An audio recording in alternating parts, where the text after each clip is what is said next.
नागपुर से गर्व से भर देने वाली तस्वीर सामने आई है। भारतीय सेना के अद्वितीय पराक्रम और ऑपरेशन सिंदूर की सफलता को नमन करते हुए नागपुर में एक भव्य तिरंगा यात्रा का आयोजन किया गया। यह यात्रा पूर्व नागपुर के विधायक कृष्णा खोपड़े के नेतृत्व में आयोजित की गई। हजारों की संख्या में आम नागरिक, सामाजिक संगठन, व्यापारी वर्ग और कार्यकर्ता इस देशभक्ति रैली में शामिल हुए। यात्रा शतरंजीपुरा से शुरू होकर टेलीफोन एक्सचेंज चौक तक निकाली गई, जिसमें पूर्व सैनिकों ने नेतृत्व किया। भारतीय सेना द्वारा ऑपरेशन सिंदूर में जिस तरह दुश्मन के आतंकी ठिकानों को अपने घर में ही ध्वस्त किया गया, उसे देशवासियों का सीना गर्व से चढ़ा हो गया।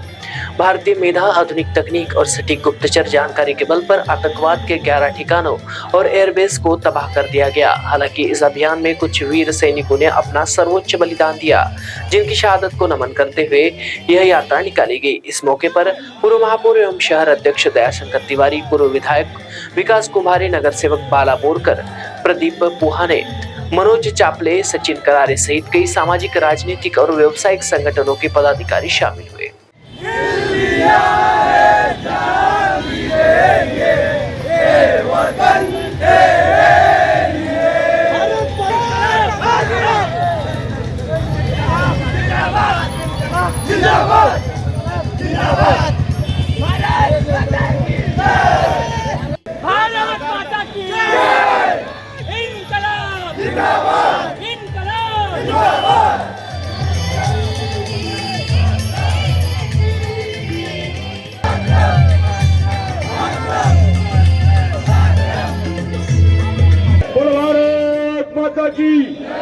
वंदे वंदे भारताच्या 140 करोड जनतेची मागणी आहे का या पाकिस्तानला धडा शिकवल्याशिवाय, आरपारची लढाई झाल्याशिवाय आता भारत शांत बसणार नाही, देश शांत बसणार नाही।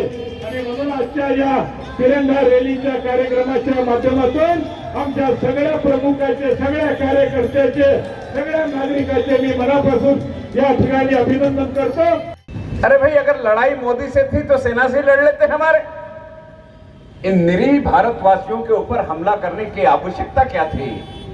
और अगर मोदी से निपटना था तो भारत की सेना के सामने आमना सामना कर लेते, तय हो जाता कौन पानी में है करके। लेकिन कभी भी कायर लोग गलत तरीके से हमला करके अपनी बादशाहत सिद्ध करने की कोशिश करते हैं, और इसमें पाकिस्तान को महारत हासिल है। इसी दृष्टि से पाकिस्तान के आतंकियों ने यह घटना करी।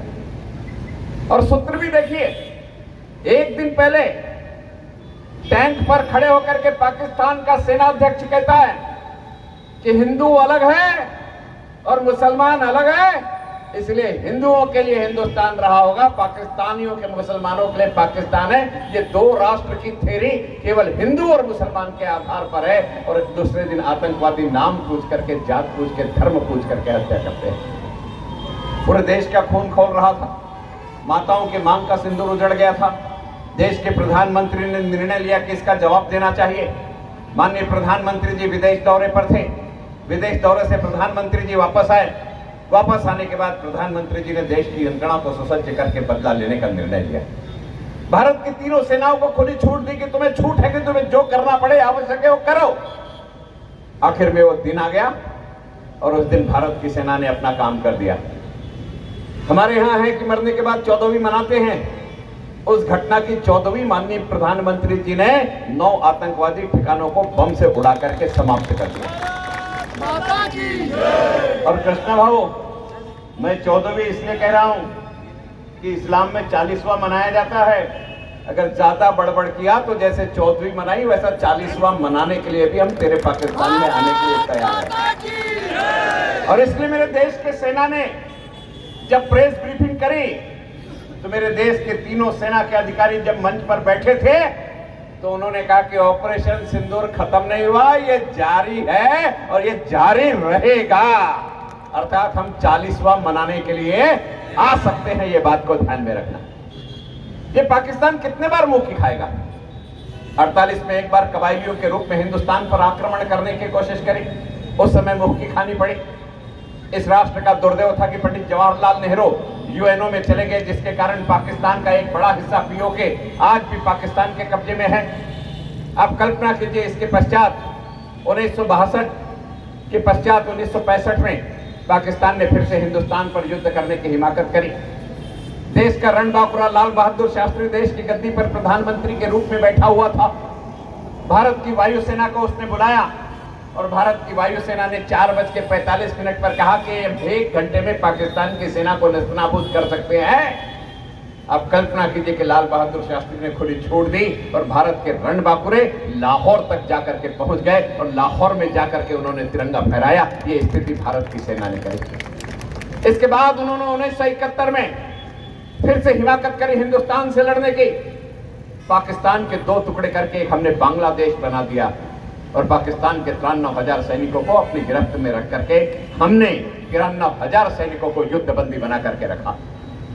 इसके बाद उसने कारगिल की हिमाकत करी और कारगिल की हिमाकत में भी हमारे नौजवान ये दिल मांगे मोर बोलते बोलते शहीद हो गए, लेकिन कारगिल की युद्ध भूमि से भी उन्होंने उनको पछाड़ने की कोशिश करी।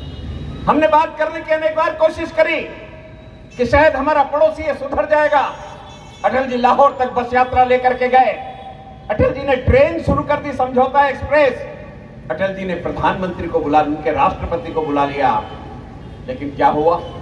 ढाक के 3 बात। अटल जी उसको उस घर में लेकर गए जहां वो पैदा हुआ था, दिल्ली में, लेकिन शायद लगा कि अपनी पैदाइश के घर को देख लेगा तो भारत के बारे में अच्छा सोचेगा, लेकिन सब ढाक के 3 बात, कुछ नहीं। उसे आगरे में बुलाया, जिसे हम प्रेम की निशानी कहते हैं, भले वो मकबरा हो, उसको भी दिखा दिया, लेकिन कोई फर्क नहीं मुशर्रफ को पड़ा। इंदौर का एक कवि है सत्यनारायण सप्तन, उसने लिखा कि मूर्ख मायावी मुशर्रफ, तुझे आगरे में बुलाया, ताजमहल दिखाया, पापड़ खिलाया लिज्जत और खुद बख्शी इज्जत, लेकिन हम भूल गए कि विधवा के हाथों में मेहंदी नहीं रखती और कुत्ते को घी की रोटी नहीं बचती करके। अब आप कल्पना कीजिए कि देश के कवि को यह कहने पर मजबूर होना पड़ा। क्या कारण था? क्या कारण है कि देश की सेना ने जब जब लड़ाई लड़कर के पाकिस्तान को जीता है, जब भी टेबल पर चर्चा करने के लिए हम पहुंचे तो सेना के खून से रगी हुई जमीन को हमको टेबल पर हार करके वापस करना पड़ा।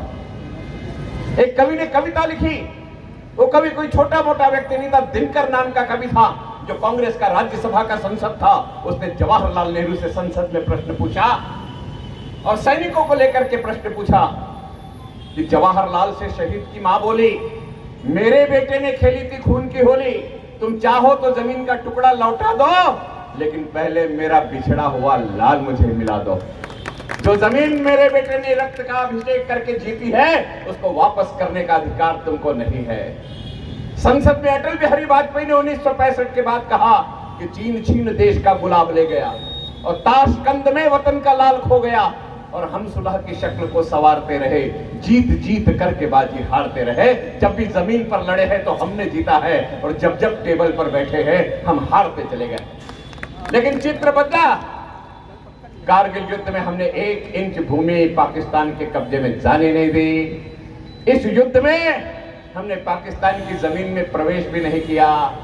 पहले हमने सर्जिकल स्ट्राइक करके पाकिस्तान के आतंकी अड्डों को मारा, फिर हमने एयर स्ट्राइक करके पाकिस्तान के अड्डों को मारा, अब हमने ऑपरेशन सिंदूर करके पाकिस्तान के 9 आतंकवादी अड्डों को समाप्त कर दिया। अब आप कल्पना कीजिए कि 9 आतंकवादी अड्डों में सब बॉर्डर से लगे हुए नहीं थे, पाकिस्तान के अंदर 100 किलोमीटर दूर तक अड्डे थे, उनको समाप्त किया।